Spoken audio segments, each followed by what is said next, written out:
story you are about to hear is true. The names have been changed to protect the innocent. Fatima Cigarettes. Best of all, king-size cigarettes brings you Dragnet.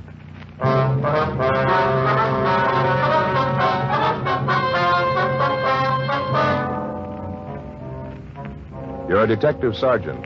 You're assigned to narcotics detail. You receive a call from a former suspect you arrested. He wants to meet with you. He claims he has information and contacts with a big narcotics ring. Your job? Check it out. Fatima, America's first, largest selling blended cigarette. Now king size. See the difference. Taste the difference. Smoke the difference. And in Fatima, the difference is quality. Yes, you get all the advantages of extra length, plus Fatima quality, which no other king-size cigarette has. Fatima quality that gives you extra mildness, a much different, much better flavor and aroma. Definitely the best quality in its class, but the same price as the cigarette you're now smoking. So compare Fatima yourself today. When you see the difference, taste the difference, smoke the difference, you'll switch to Fatima. Because in Fatima, the difference is quality. Ask your dealer for Fatima in the bright, sunny yellow pack. Fatima, best of all king-size cigarettes.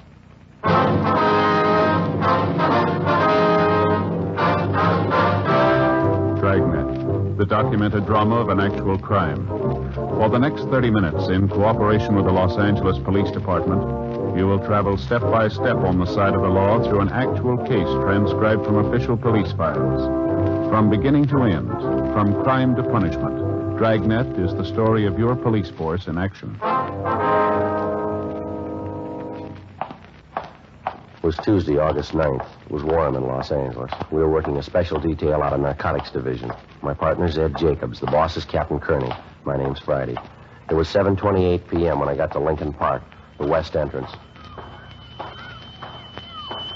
Yes, sir? Got a couple of bags of peanuts, please? Yeah, sure thing. 10 a bag, that'll be 20 cents. All right, thank you. No, thank you.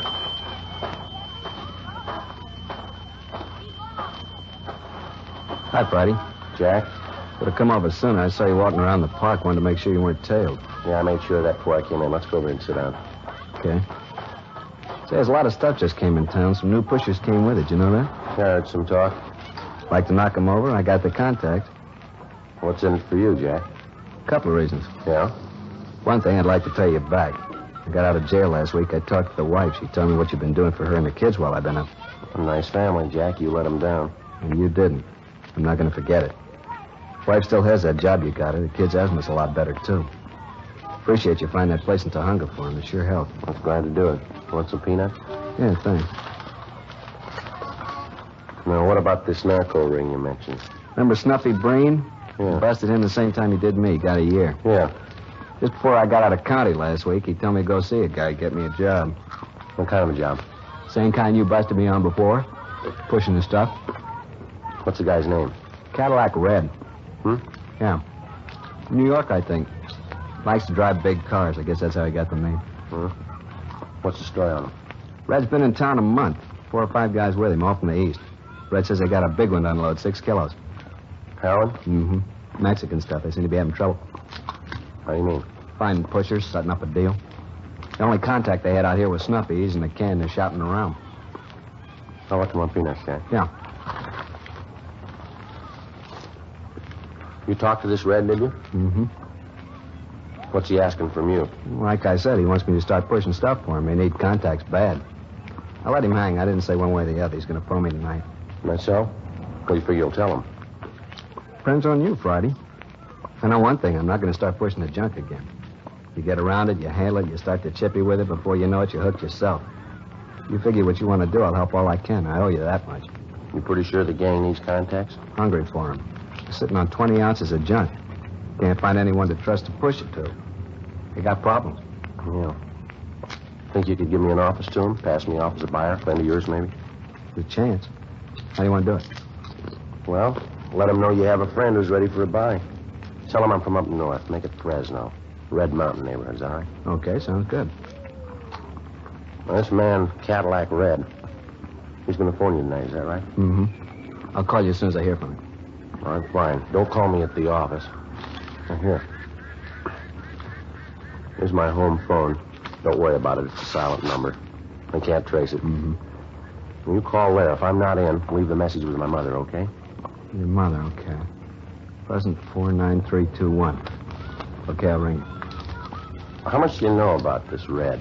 He impress you as a big operator? Middle size, I guess. He's out in New York, that's about all I know for sure. Same for the rest of the gang. He's supposed to be handling quality stuff real good. How good? Red claims it tests out 40%. I don't know what his asking price is. Where's this Red staying? Did you find that out? No, he wouldn't tell me. He was at a hotel on West 7th, but he moved yesterday. Memphis guy doesn't settle long in one place. Guess he's got a right to be shaky. All of them have. How do you mean? Got all their dough in the white stuff. Close to 50 G's worth. Kill him if you knock him over. Grab the junk. We'll kill a lot more if we don't. Before I left our informant, Jack Wallace, we set up a plan for future contacts. In case of any emergency, I would not attempt to get in touch with him at his rooming house at 3rd and Olive Streets.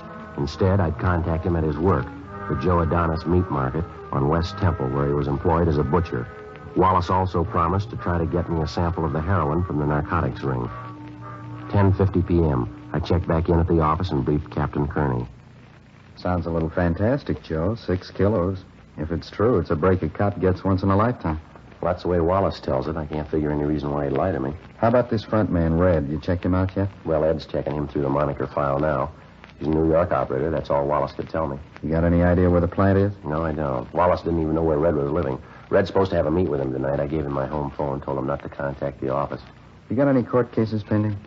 No, but I got 2 I was going to file on tomorrow. You better give me the packages. I'll have Lou Walters assign them to somebody else. You and Jacob stay with this gang, put them to bed, and get them up. All right. Wallace is going to try to get you a sample of the junk, huh? Yeah, he said he'd try. Captain, Joe? Oh, hi. Hi, Ed. You dig up anything? I don't know. Found one Cadillac Red. Could be out of the way. You get a mug on him? No, all we have is correspondence from New York. There was a warrant on him back in 1945. Same thing, narcotics. Later that year, the warrant was canceled. He was picked up. No disposition. You want us to radiogram New York for a rundown on him? No, let's not stir it up.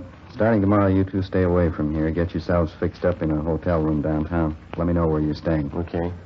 Call me at 2 o'clock sharp in the afternoon. I'll make it a point to be here. Better call me on the inside line. Right, Skipper. Where do you think we ought to set up, Joe? Oh, I don't know. How about Pop Sherman's place down there on Hill Street? He'll cooperate. You know what that stuff did to his boy. Yeah, okay. You want to check in tonight? No, my wife's going to scream her head off as it is. You better make it in the morning, huh? All right with me.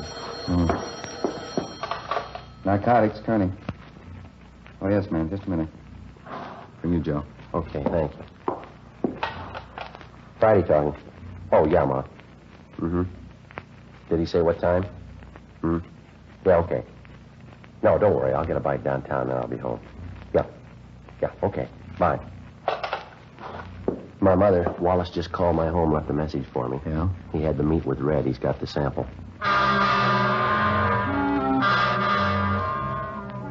At 7:30 the next morning, Ed Jacobs and I checked in at Pop Sherman's hotel on South Hill Street and took adjoining rooms. We'd left all possible identification in our lockers at the office. At 9:30 a.m., technicians from our crime lab arrived and installed a bug in my room and set up the receiver next door in Ed's room. In the event any of the gang happened to come to my room, they'd be able to record the conversation. I registered as Paul Lindsay, San Diego, California. Ed registered as Ray Morrissey, Sacramento. At 11 a.m., I went alone to Adonis Meat Market, where our informant, Jack Wallace, handed me a dummy package, which I took back to the hotel. Inside the package, I found a sample of the narcotics along with a note from Wallace. He wrote that he'd arranged a meet with Red for that night. I was to pick up Wallace in front of the subway terminal building, the Hill Street side, at 9:30 p.m. I gave the sample of heroin to Ed, who took it to the crime lab, where Sergeant J. Allen ran a test on it. The sample tested out within 40%. For the drug market, it's considered good quality. At 9:20 that night, I left the hotel and walked 5 blocks north to the Hill Street entrance of the subway terminal building. Wallace was there waiting for me. He said we were to meet Red at a hotel on West 54th Street. 9:47 p.m. We got to the hotel, went to a room on the 2nd floor. from here. Okay. Yeah? Yeah, who's that? It's Jack. Money? Red, this is my friend I was telling you about. Yeah? Paul Lindsay. Paul, this is Red. Hi. Yeah, I hear you got some H to unload, huh? What you talking about? What is this, Jack? You giving me a bum steer here? Relax, huh? It's all right. He's solid, Red. You can talk. No, he talks too fast and too much. I'm here to do business. If you're ready, I am. If you're not, say so. I haven't got the time to play cozy with you. Oh, now, take it easy with you. Get along a lot better. Well, what do you want? Jack vouched for me. Isn't that enough for you? The guy who vouched for Jack's in the county jail. We haven't been able to talk to him. Where have you done business before? Well, I could ask you the same thing. Now, look, mister, we got one thing in common here. You got something to sell. Maybe I want to buy it. If we can't get together, let's forget the whole thing right now. You're not the only pusher in town. There's a chair over there. Why don't you sit down? I'll fix a couple of drinks. Jack can fix them. Let's find out if you and I can get together. All right. Same, Paul? Bourbon and water? Yeah. Well, how about it? How much you got to sell? Take it easy, huh? There's no rush. We can talk better over a couple of drinks. Well, maybe you got the time, mister. I haven't. How much can you furnish me with? More than you can buy from the looks of you. Hey, Red, you got any lemons? No. No lemon twist in it, Paul. That all right? Yeah, that's all right. Make it light, will you? Now, this junk you got, what's it test? It's the best this town's seen in a long time. It's 50% or better. Well, who you trying to con? My tester used your sample this afternoon. He says it won't go 40%. Okay. You know where you can get better? Paul, here you are. Red. Thank you. How about it, Lindsay? Do we do business? Maybe. Oh, who's playing cozy now? Well, if I do go, it won't be for standard price. Your junk isn't worth it. It's 40%. I don't care what your tester says. An ounce will cost you $400. No, not to me it won't. I'm not paying out good money for milk sugar. I want a big buy and I want quality, but not at $400 an ounce. Yeah, maybe we can work something out. Why get excited? Because I don't like chicken operators. I don't like stalling around. Now, if you got an offer, let's make it. Price is going to depend on a lot of things. How much merchandise you going to want? 20 ounces. I got customers up north.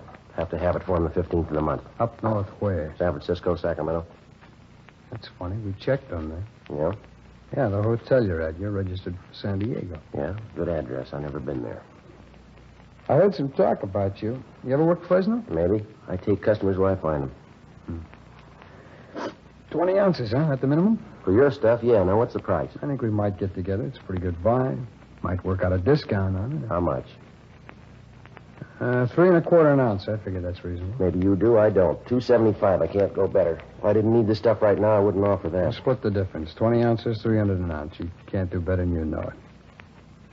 No, how about it? 300 an ounce? I'm not lining up for a soft touch. I want another sample when I move on it. You'll get it. Now, what do you say? All right, you got a deal. 20 ounces. When do I get this stuff? We'll get in touch with you tomorrow. Through Jack here. 6,000. You sure you got the money? I got it. Now, what's the setup? Tomorrow, you'll get the word. All right. If I don't hear by 4 p.m., I'll know you're gone hinky. I'll look up somebody else. You'll hear. How about it, Jack? You ready to go? Yeah, okay. See you later, Red. Jack? Yeah? You got a wife and a couple of kids. Mm-hmm. That's right. How are they, Jack? Okay, fine. Why? Nothing. I'll talk to you later, Jack. 10:40 p.m. The informant, Jack Wallace, and I took a cab back downtown, and I dropped him off. I got to a pay telephone, called Captain Kearney and my partner, Ed Jacobs, and we set up a meeting. 11:20 p.m. The three of us met on a side street out in the North Wilshire district, and I briefed them on what had happened. In order to prevent any possible harm to either Wallace or his family, the captain told me he'd have them placed under 24-hour surveillance. His children would be kept under observation going and coming from school. The next morning, I stayed close to my hotel room waiting for a contact from either Red or another member of the gang. 1:05 p.m.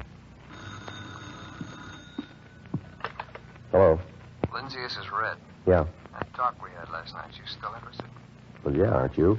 Well, be out on Mission Road, 11:30 tonight, west end of the park out there. You'll get your sample. Mission Road. All right. You gonna be there? No, How I know your man? He might make a mistake. he won't make a mistake. He knows you. I hung up the phone and checked with Ed Jacobs next door to see if he'd picked up the conversation on his receiver. He told me he'd notify Captain Kearney of the plan for that night and that the captain would be in the office if I wanted to contact him on the inside line. As soon as I picked up the sample of heroin, I was to return to my hotel room, and Ed would immediately take it back to the crime lab for analysis. 1:30 p.m. I left the hotel, went downtown to a payphone, called home, and talked to my mother. She said there hadn't been any phone calls. I walked around for a couple of hours, went to a late afternoon show, and then I went over to Frank Tang's place for dinner. 11:15 p.m. I caught a yellow streetcar going north on Main Street and rode to the end of the line on Mission Road. It was about 300 yards from there to the designated meeting place, the west end of the park. The place was dark, completely deserted. 11:25 p.m. 11:30.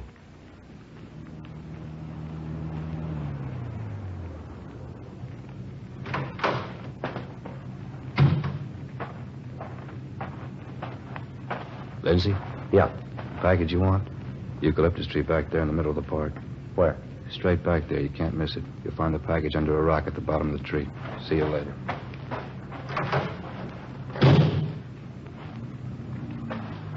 I started to cross the park. The eucalyptus tree he'd pointed out was about 200 feet from the edge of the road.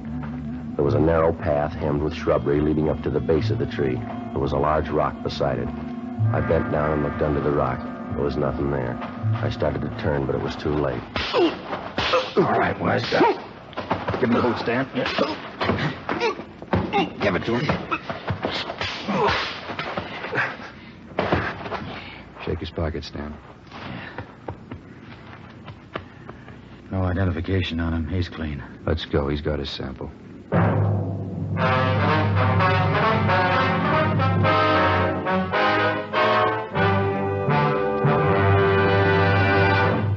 You are listening to Dragnet, authentic stories of your police force in action. Fatima, America's first, largest-selling blended cigarette. Now king size. See the difference. Taste the difference. Smoke the difference. And in Fatima, the difference is quality. Yes, you get all the advantages of extra length, plus Fatima quality, which no other king-size cigarette has. You see, Fatima contains the finest domestic and Turkish tobaccos, superbly blended. And Fatima is extra mild, with a much different, much better flavor and aroma. Fatima, definitely the best quality in its class, but the same price as the cigarette you are now smoking. No wonder more smokers now insist on king-size Fatima than ever before. Friends, try Fatima. Buy several packs. Compare them. We're convinced you'll start the new year with Fatima. Yes, when you see the difference, taste the difference, smoke the difference, you'll switch to Fatima. Because in Fatima, the difference is quality. Buy Fatima. Best of all, king-size cigarettes.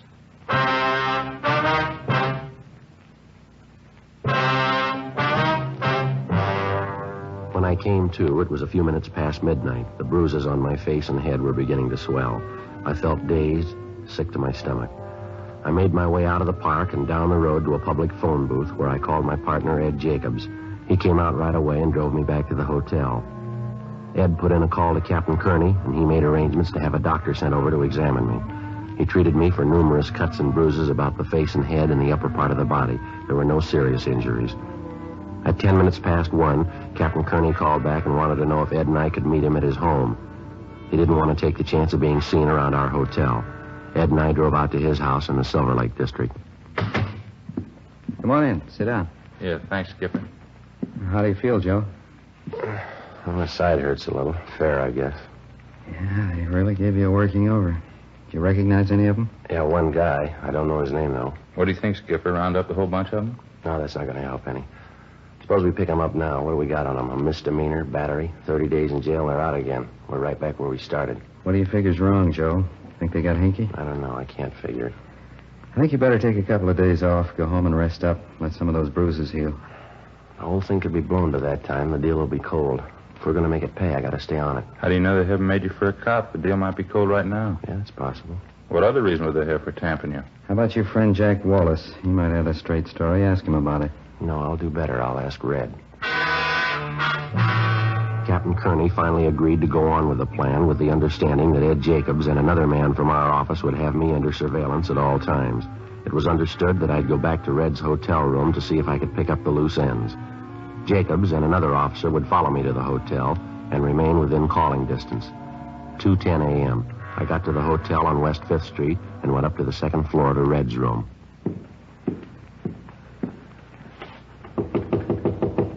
Yeah, who's there? Lindsay. How you doing, Lindsay? You lousy punk.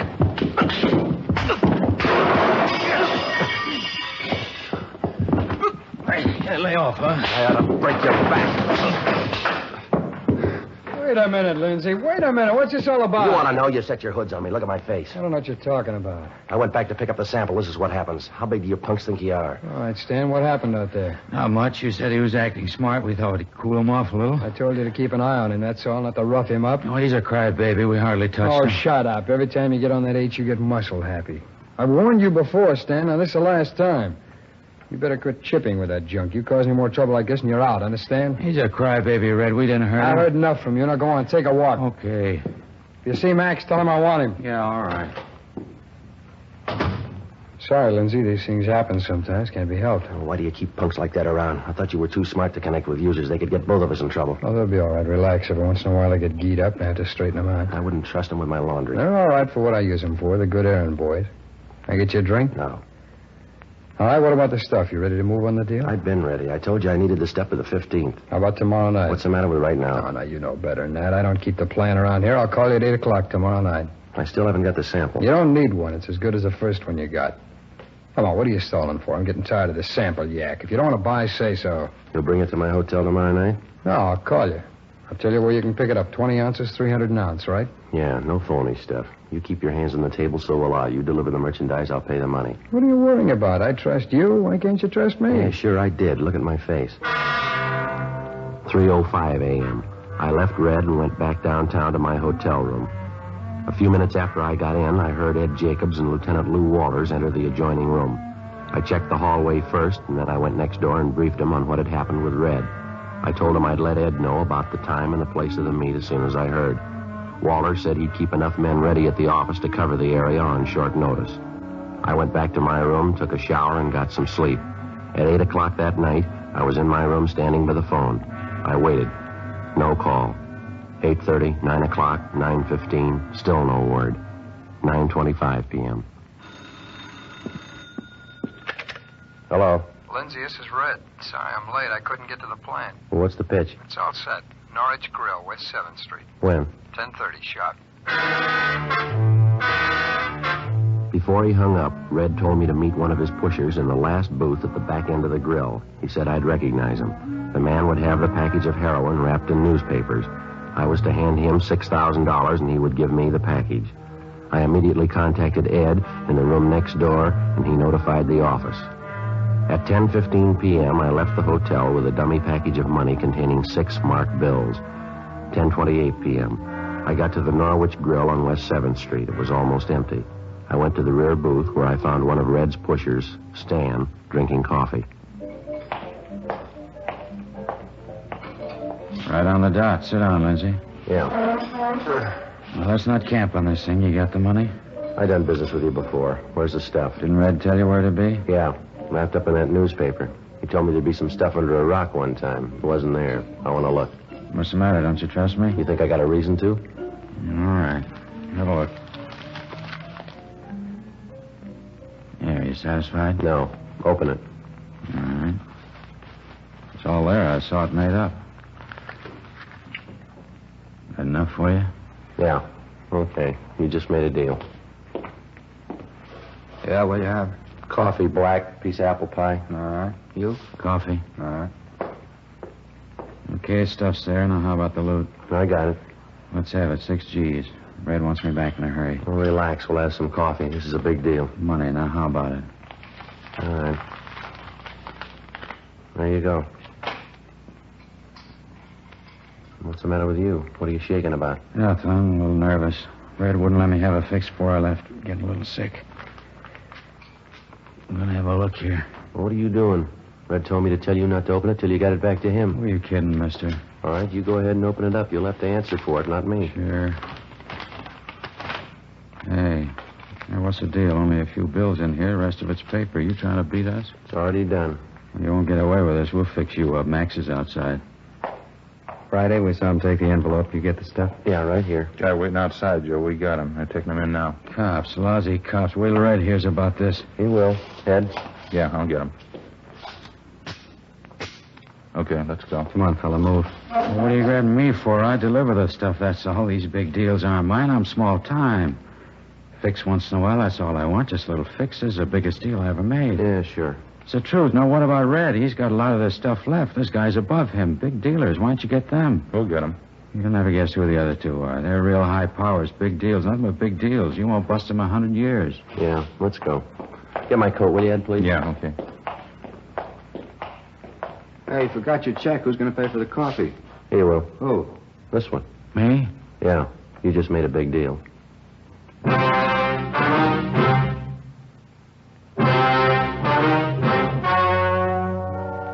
The story you have just heard was true. The names were changed to protect the innocent. On August 13th, the booking was made at the Los Angeles Police Department, Watts Substation, City and County of Los Angeles, State of California. In a moment, the results of that booking. And now, here is our star, Jack Webb. Thank you, George Fenneman. Friends, last year we were honored with thousands of letters from listeners all over the country. Letters telling us that you've bought Fatimas and you find them the best of all king-size cigarettes. Well, thanks to you and the many thousands of other smokers who have switched to Fatima. Now, if you haven't tried Fatimas yet, make this your cue for the new year. Next time, get yourself a pack of Fatimas. Compare them. See the difference. Taste the difference. Smoke the difference. And when you do, I'm convinced that you'll switch to Fatima. Because believe me, in Fatima, the difference is quality.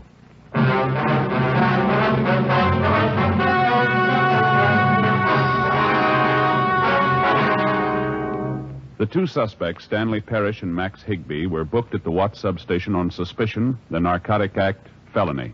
After a meeting in the district attorney's office, they expressed their desire to assist the police in the apprehension of the outstanding members of the gang.